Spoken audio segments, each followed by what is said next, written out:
Gray clouds pressed low over the ruins as jeeps rolled through the fractured outskirts of Gotha. Debris shifted under the tires, scattering dust across broken storefronts and hollowed apartments. The engines quieted near a narrow road that led toward a cluster of low buildings surrounded by barbed wire. Soldiers stepped out, boots sinking into mud churned by days of rain and retreating forces. General Dwight D. Eisenhower left the jeep last. He paused, observing the silence that hung over the area. A light wind scraped against the metal fencing, creating a faint, irregular rattle. 2 officers approached him. One raised a hand toward the buildings. "Sir, the reports you received were accurate. Maybe not even enough." Eisenhower nodded once. "Show me." The group walked forward.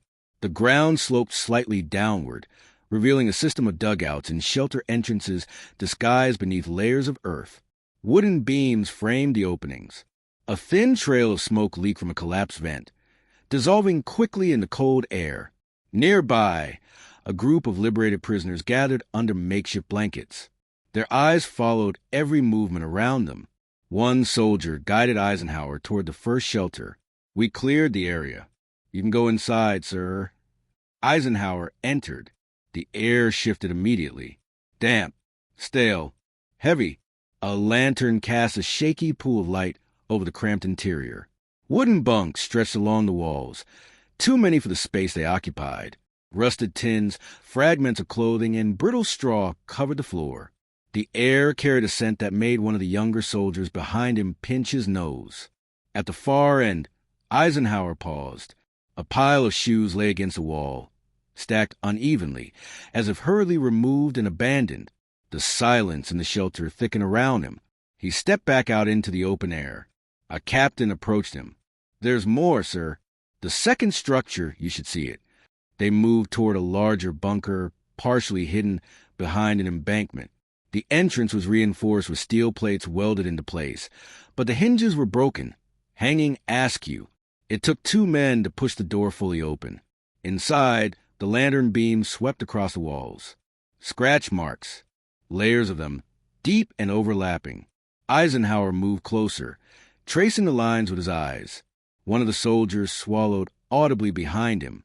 "We think they were kept here before transports," the captain said. "Crowded in, sometimes for days." Eisenhower didn't respond. His jaw tightened. He signaled them to continue. The men advanced deeper. The corridor narrowed, turning sharply to the left. When the lantern reached the next chamber, the soldiers hesitated. On the ground lay a set of wooden boards arranged unevenly, stained by moisture and darker patches that told their own story. Eisenhower took one step forward. The sound of distant artillery rolled through the air, faint but constant.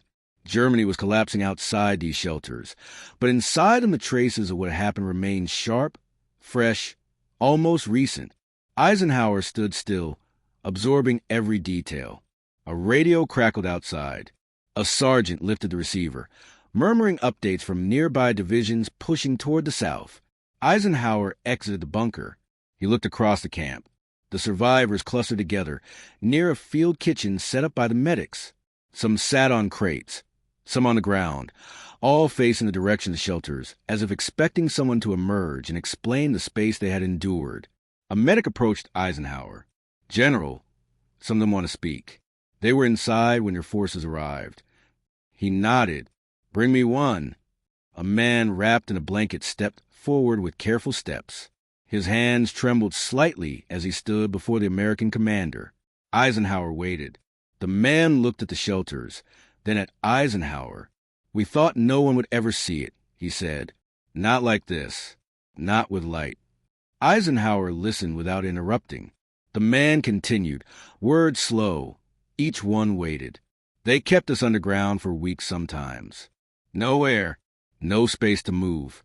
We didn't know the war was ending. We only heard the doors close." He pointed with 2 fingers toward a narrow ventilation shaft protruding from the earth.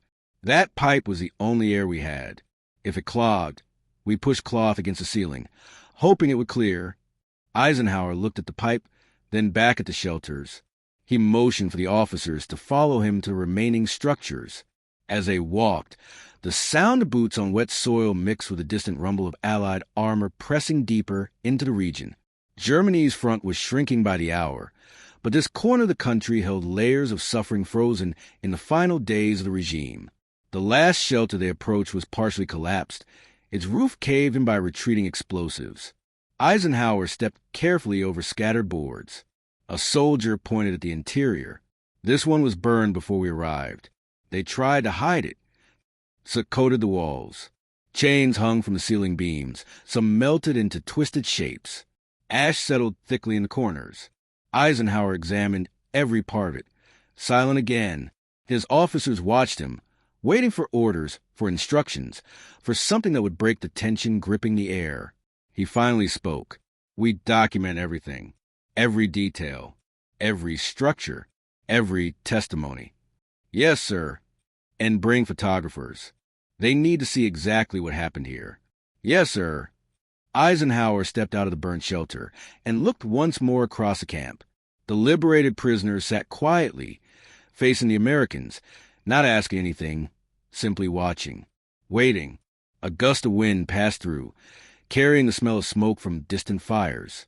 Eisenhower lifted his head toward the horizon, where the sky brightened slightly as the clouds parted.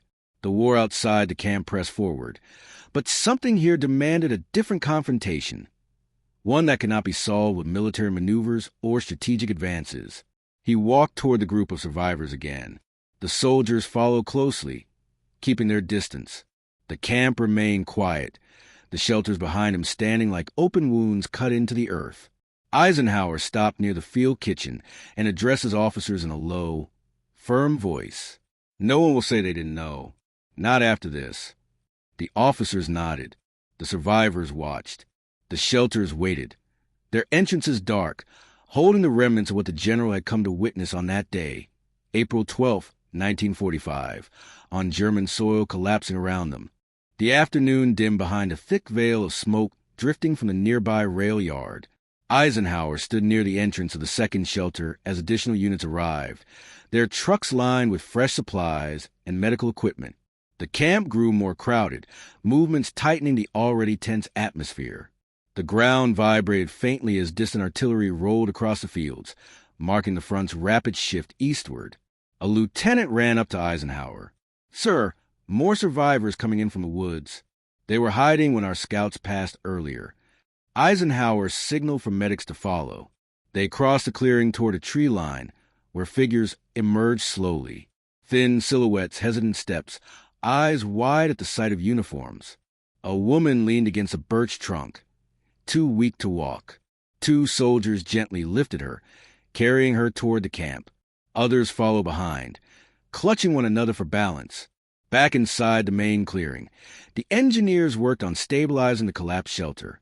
Eisenhower approached them. "How long until it's safe to enter completely?" he asked. "Couple of hours, sir. We need to reinforce the beams." "Do it." A photographer approached with his camera slung around his neck. "General, we're ready to begin documentation." Eisenhower pointed to the first shelter. "Start there. I want every corner recorded." The man nodded and entered, accompanied by two soldiers holding lanterns. Flashes of light soon flickered inside the structure, reflecting off the damp walls. A commotion rose at the far end of the camp. Two German civilians were brought in by the military police. Their clothes were dusty, their hands raised, faces pale. One officer addressed Eisenhower. They claimed they worked in the town nearby. Say they didn't know this camp existed. Eisenhower looked at the civilians. "Bring them closer." They stood before him, avoiding eye contact. Eisenhower gestured toward the shelters. "This was beside your town. You walked these roads." One of the civilians shook his head rapidly. "We heard rumors. Nothing more. We stayed away." Eisenhower stepped aside, revealing the collapsed shelter behind him. "You stayed away," he repeated. "Look at it now." The civilians hesitated. A military policeman forced them forward. They entered the clearing, eyes flicking across the structures, landing briefly on the survivors, receiving water from the medics. The civilians' faces tightened. One placed a hand over his mouth. Eisenhower watched them without speaking. The soldiers waited for his signal. After a long moment, he directed them toward the next shelter, showed them everything. The MPs guided the civilians forward. The group disappeared inside the narrow corridor. Eisenhower remained outside, hands behind his back, eyes fixed on the sky as another round of artillery trembled through the distance. A sergeant approached. "Sir, command is requesting updates on your inspection." Eisenhower gave him a brief nod. "Transmit that the situation requires full documentation, and inform them I'll remain here until all shelters are inspected." "Yes, sir." As the sergeant moved away, a sudden cry echoed from inside the bunker. One of the civilians stumbled out, falling to his knees in the mud. He pressed his palms against the ground, as if trying to steady himself. The MP behind him kept a firm hand on his shoulder. Eisenhower approached. The civilian lifted his head, eyes unfocused. "There were children," he whispered. Eisenhower said nothing. The civilian lowered his gaze again, trembling. Inside the camp, the survivors gathered near the newly installed tents. A medic approached Eisenhower. "Sir, some of them are asking if they can walk through the area. They want to see what's left." "Let them," Eisenhower answered, "but go with them." The survivors formed small groups. Some moved slowly toward the shelters. Others stopped midway, unable to continue. A young boy held an older man's hand as they approached the entrance of a wooden bunker. The boy paused, staring into darkness.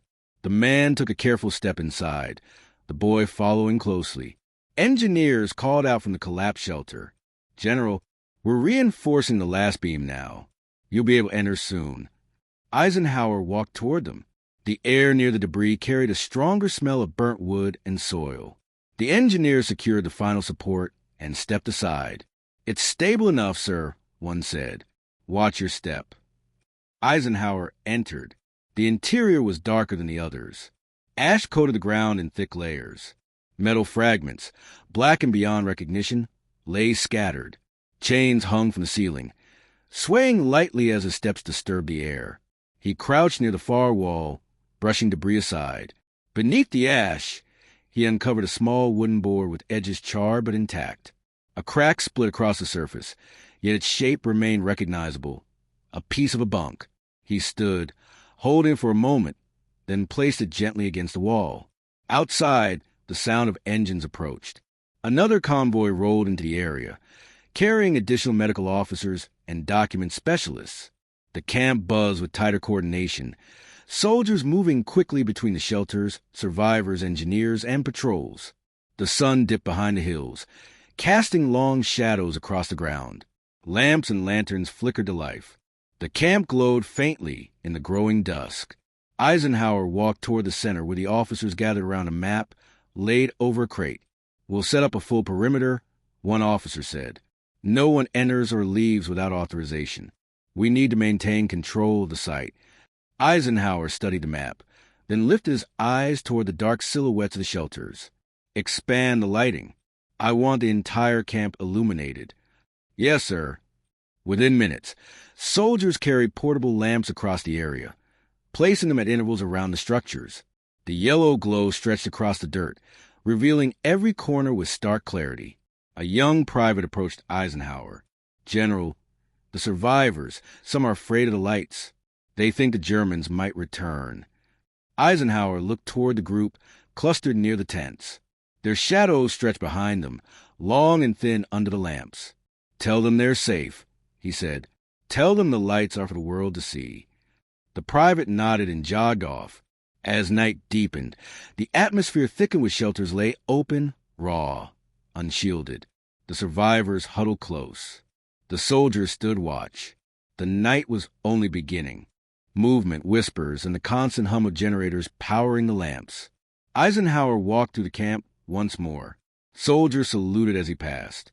Survivors stepped aside, watching him with quiet attention. Near the last shelter, the two German civilians sat under guard, their eyes fixed on the ground.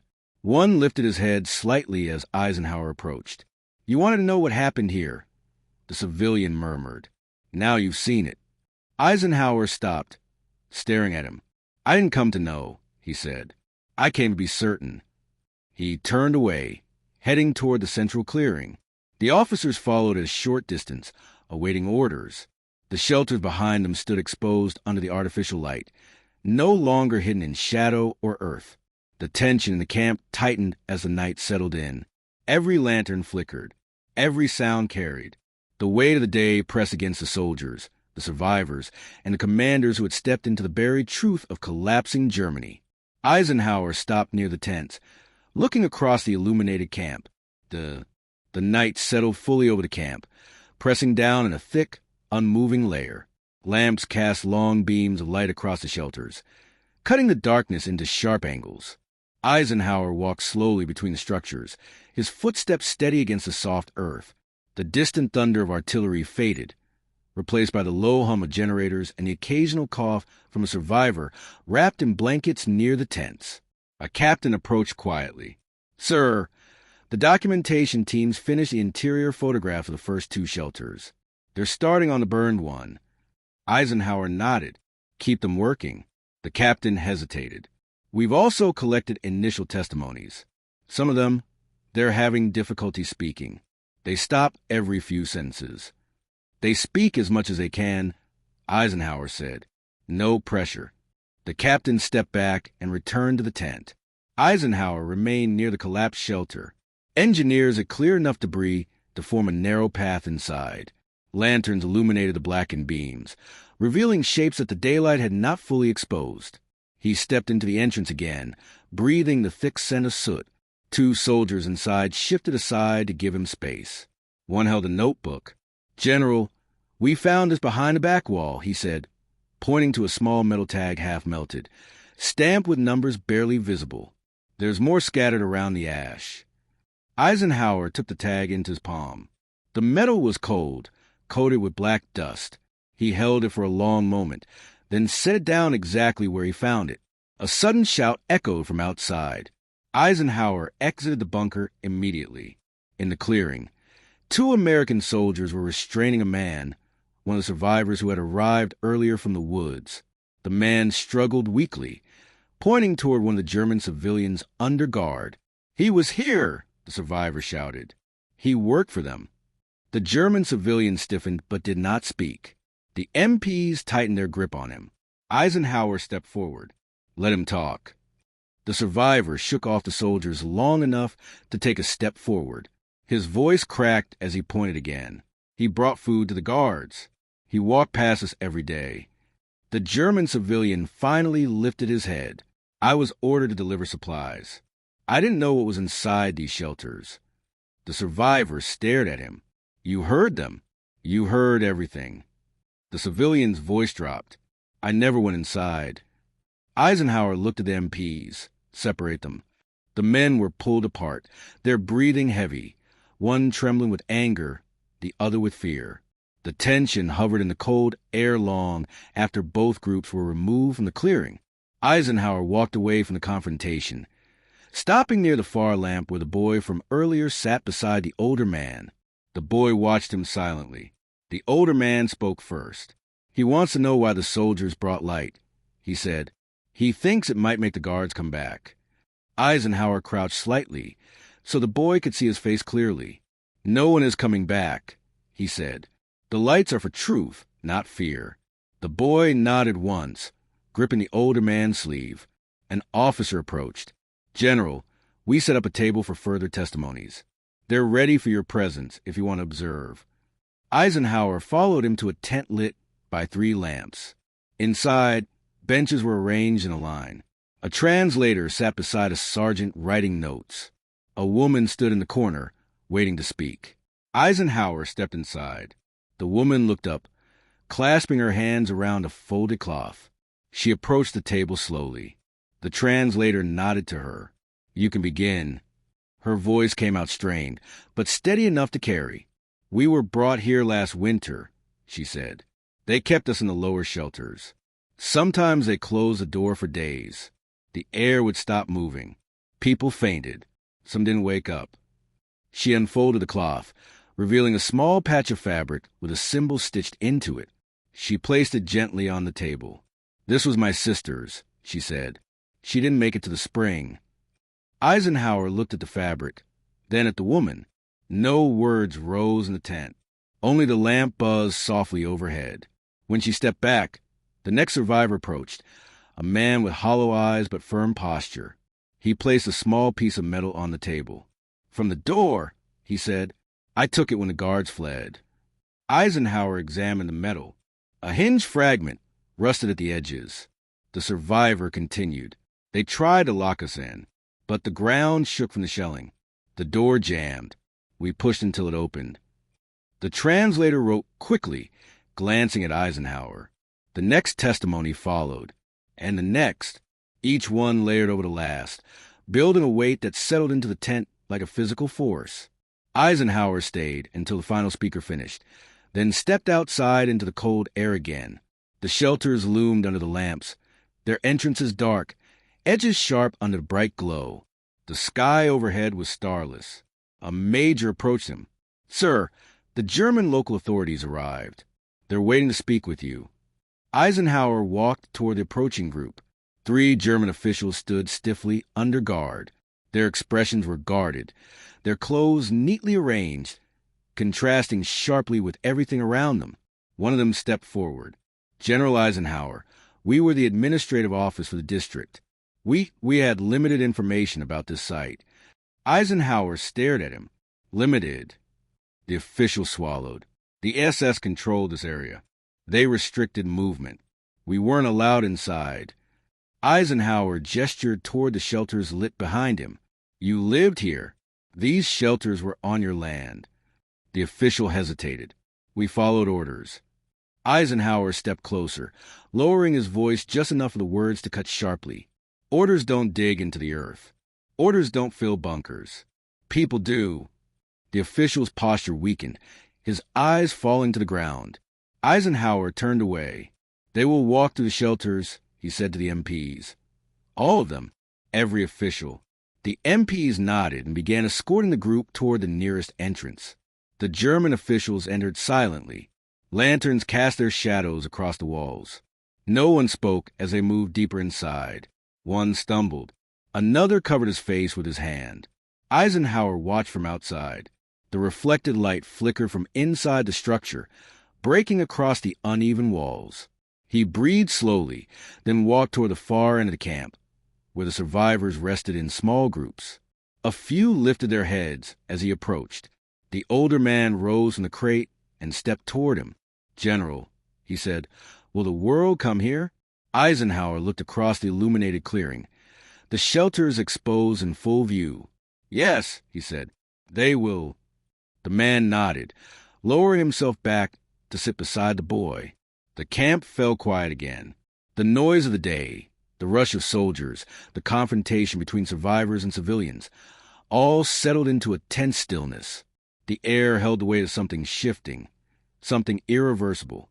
Eisenhower remained standing in the center of the clearing, surrounded by light, by shadows, by the remnants of what he had witnessed.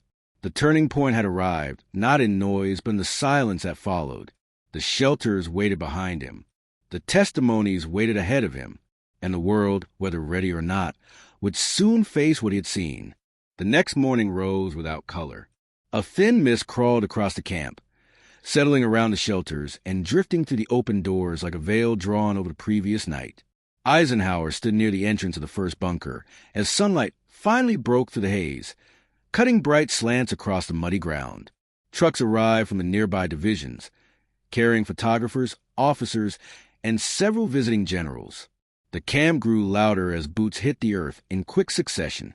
Soldiers escorted the new arrivals toward Eisenhower. General Omar Bradley approached first.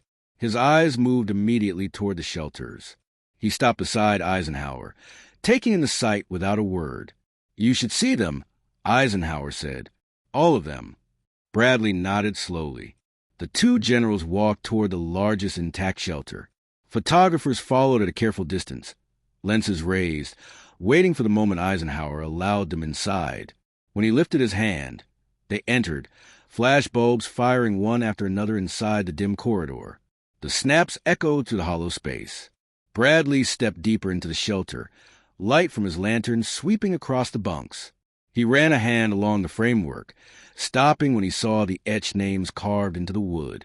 He bent slightly, reading one, tracing the letters. A heavy silence fell over the group. None of the officers spoke. Only the flutter of pages and the click of cameras carried through the stale air. Outside, a crowd had begun to form.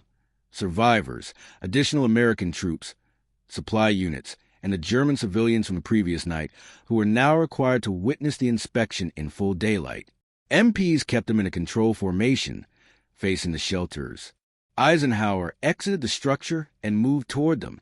The Germans stood rigidly. Some kept their arms tucked tightly behind their backs. Others stared at the ground. One woman held her hands clasped at her chest, breathing unevenly. "Step forward," an MP ordered. The civilians complied, though some moved reluctantly. Eisenhower gestured toward the shelters.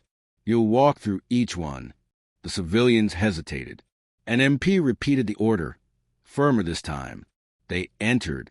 The survivors watched. Some leaned forward slightly, as if searching for a flicker of recognition in the faces of those being shown the truth. Others stood motionless, their eyes fixed on the open structures. Inside the first shelter, the civilians slowed, unable to take more than a few steps before stopping. The photographer's flash illuminated their faces, pale, stunned, unwilling or unable to look directly at what surrounded them. Eisenhower remained outside, watching through the doorway. A murmur began behind the crowd. More survivors approached the clearing. Others gathered around the field kitchen, abandoning their meals to come closer. The atmosphere tightened, the air sharpening with every passing minute. Bradley stepped beside Eisenhower. "They'll never forget this," he said quietly. "They shouldn't," Eisenhower answered. The civilians emerged from the first shelter. One stumbled on the last step, catching himself with both hands in the mud. A woman broke into sobs, covering her mouth. Another civilian pressed his hand against his forehead, as if trying to steady his vision. But Eisenhower didn't let them rest. "The next one," he said. The civilians walked toward the second shelter under guard. Their steps were slower now, some dragging, some faltering. They entered again. Inside, the survivors who had rested through the night began forming a line near the tents. A medic looked at them, puzzled. "What do you need?" he asked. A man shook his head. "We want to stand here," he said. "We want to see them come out." The medic nodded and stepped aside. Eisenhower watched both groups. The civilians forced a look, the survivors choosing to look. The contrast between them stretched across the clearing, like a line drawn in the earth. Minutes later, the civilians emerged again. Their faces were drained, eyes unfocused, expressions hollow. Some wiped sweat from their foreheads despite the cold. They were led toward the burn shelter. Several froze. One shook his head, mumbling something under his breath. An MP grabbed his arm and pulled him forward. Eisenhower turned to the officers beside him. "Record everything they say, every reaction." The officers nodded. The entrance to the burned shelter stood dark, charred edges framing the heavy shadows within. The civilians stopped at the threshold, staring into the blackened interior. "Go," an MP ordered.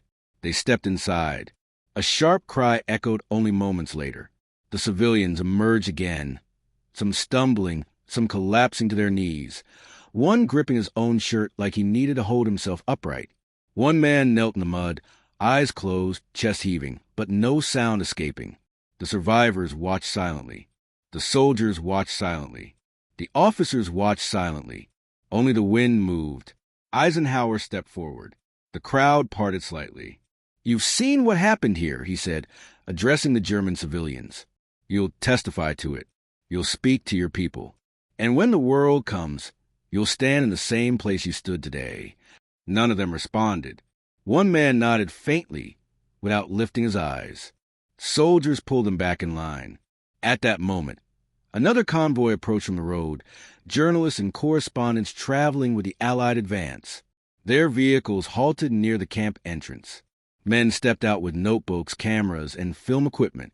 Eisenhower turned toward them. "You'll document everything. No restrictions." The reporters exchanged glances. One lifted his camera automatically, then lowered it as he approached Eisenhower. "General, is everything here as the soldiers described?" Eisenhower faced him squarely. "Everything and more." The cameras turn at once, shutters clicking, lenses capturing every angle of the shelters, the survivors, the civilians, the soldiers standing rigid at their posts. The air filled with bursts of light. Survivors shielded their eyes but did not move away. Instead, many stood taller, straighter, looking directly at the cameras. Some held on to one another. Some held objects, cloth scraps, wooden pieces, fragment of their time inside the shelters. A woman lifted the fabric patch she had shown Eisenhower in the tent the night before. She held it above her shoulder, just long enough for a photographer to capture it. A young soldier near the edge of the clearing lowered his rifle and watched, knees trembling. He wiped his eyes quickly and stood at attention again. Eisenhower gave the reporters a gesture toward the interiors. "Inside," he said. "Let the world see everything." The photographers obeyed immediately, rushing into the shelters. Their flashes lit the dark spaces like brief flares. Shifting shadows stretched across the walls with each burst of light. Bradley stepped beside Eisenhower again. This was spread across every headquarters in Europe. Eisenhower kept his eyes on the shelters. "Good," he said. "Let's spread further." The reaction in the camp shifted into something deeper than silence. A weight settled in the air, shared, seen, undeniable. Some of the survivors began speaking softly among themselves. One man whispered to the boy, pointing at the crowd of journalists emerging from the shelters. "They're taking it to the world," he said. "No one will hide it again." Eisenhower walked to the center of the clearing, stopping exactly between the shelters and the groups of survivors. Officers closed in behind him.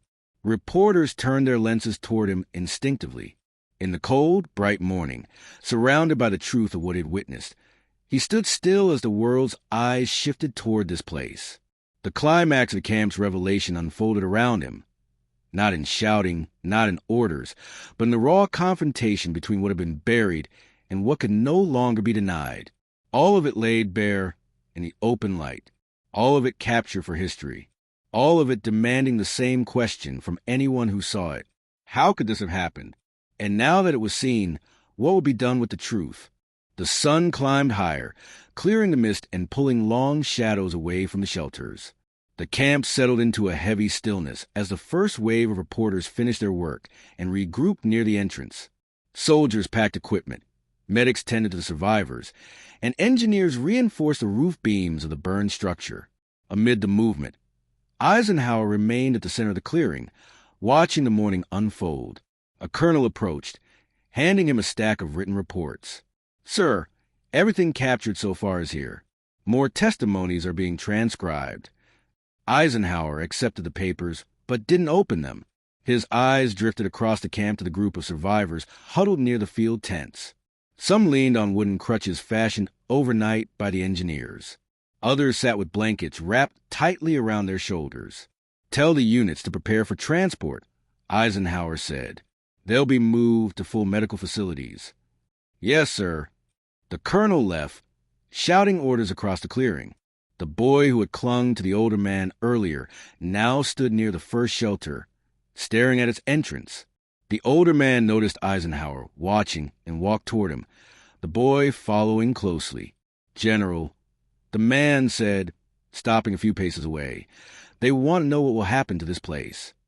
Eisenhower looked at the shelters, dark openings in the earth, framed by mud, steel, and the weight of everything they contained. "It stays," he said, "exactly as it is." The man nodded. The boy stepped forward. He gestured toward the shelters, then to the soldiers, then to the reporters. His eyes carried a question he didn't vocalize. Eisenhower lowered himself slightly to meet the boy's gaze. "This won't disappear," Eisenhower said. "People will come. They'll see what happened. They'll understand." The boy listened without blinking. Then he reached into his pocket and pulled out a small object, a piece of wood, broken, with a faint carved line across it. He held it out. Eisenhower extended his hand, and the boy placed a fragment on his palm. The wood was dry, splintered at the edges. The older man whispered he found it in the first shelter, a piece of his brother's bunk. Eisenhower looked down at the wood, then closed his fingers gently around it and placed it back in the boy's hand. "Keep it," he said. "Tell him you carried it out." The boy nodded and tucked the fragment safely inside his coat. The older man placed a hand on the boy's shoulder and led him back toward the tents. Behind Eisenhower, the journalists gathered in a group. One raised a hand. "General," he called out, "what will you tell commanders? The governments? The public?" Eisenhower walked toward them. The cameras lifted again. He stopped a few feet away. "You've seen the shelters," he said. "You've spoken to the people who were inside. You've walked the ground." His voice held firm. "You'll tell the world what you saw." A reporter lowered his camera. "And you, sir?" Eisenhower looked toward the shelters again. "I'll tell them to come here." The remark passed through the crowd like a ripple. Several journalists exchanged glances, some writing immediately, others letting their hands fall at their sides. A soldier approached with a radio unit. "General, message from headquarters. They're asking if you need reinforcements for site protection." "Tell them yes," Eisenhower said. "Full perimeter guard. No one disturbs the shelters." "Yes, sir." As the soldier relayed the message, Bradley approached quietly. "You're planning to call a congressional delegation," Bradley said. "Yes." "They'll come. They will come," Eisenhower answered. "They have to." Bradley looked across the clearing, breathing out slowly. "It's hard to imagine anyone seeing this and walking away unchanged." "That's the point," Eisenhower said. The engineers finished their reinforcement work. They saluted Eisenhower, then stepped aside. The burned shelter stood open, its interior blackened but stable. Eisenhower walked toward alone. The officers and soldiers gave him space, letting him approach in silence. He entered the structure slowly, stepping over ash and charred wood. A lantern hung near the doorway, casting a pale circle of light across the scorched floor. He moved toward the back of the shelter, stopping at the charred patch where he had found the wooden board the day before. The air inside was still, the smell of burnt soil and smoke lingering. He crouched. His hand brushed lightly over the surface of the ash. The texture shifted under his fingers. Fine, fragile, the last trace of what had once been standing here. Behind him, the light from the lantern flickered. He rose and turned back toward the entrance. Outside, the camp stretched across the clearing, alive with movement. Soldiers prepared vehicles. Medics lifted survivors onto stretchers. Officers coordinated final documentation. Reporters prepared to leave with notebooks full of the previous day's truth. Eisenhower stepped out of the shelter and into the light. A major approached him. "Sir, transport for the survivors is ready. The first trucks leave in 10 minutes. "Good," Eisenhower said. "Make sure each one has blankets and water on board." "Yes, sir." The survivors began lining up. Some leaned on each other. Others walked with steady but slow steps. The boy clung to the older man's sleeve. Several soldiers helped him into the first vehicle. As Eisenhower walked past the trucks, the survivors watched him from their seats. One woman reached out, touching his sleeve lightly before he stepped on. He paused, nodding once in acknowledgement. The vehicles rumbled to life, engines humming. Dust rose from their tires as they prepared to move out. Eisenhower stepped aside as the convoy pulled away from the camp. The survivors looked out from the back as the shelters shrank behind them. When the last truck disappeared into the road beyond the trees, silence returned. Bradley approached again. "We should return to headquarters soon." In time, Eisenhower said. He looked across the clearing one final time. The shelters stood open, exposed to the daylight. The wooden beams, the bunk frames, the charred remains. Everything remained exactly as it had been found, but now surrounded by footprints, photographs, written testimonies, and the voices of those who had survived it. Eisenhower walked to the center of the clearing, stopping where the sunlight struck the earth. "We leave it standing," he said. "Every shelter, every trace." Bradley nodded. Eisenhower looked toward the road where the trucks had vanished. "There will come a day," he said, "when people will walk through these doors and ask how it happened. And when that day comes, they won't be able to say they weren't shown." He took a final look around.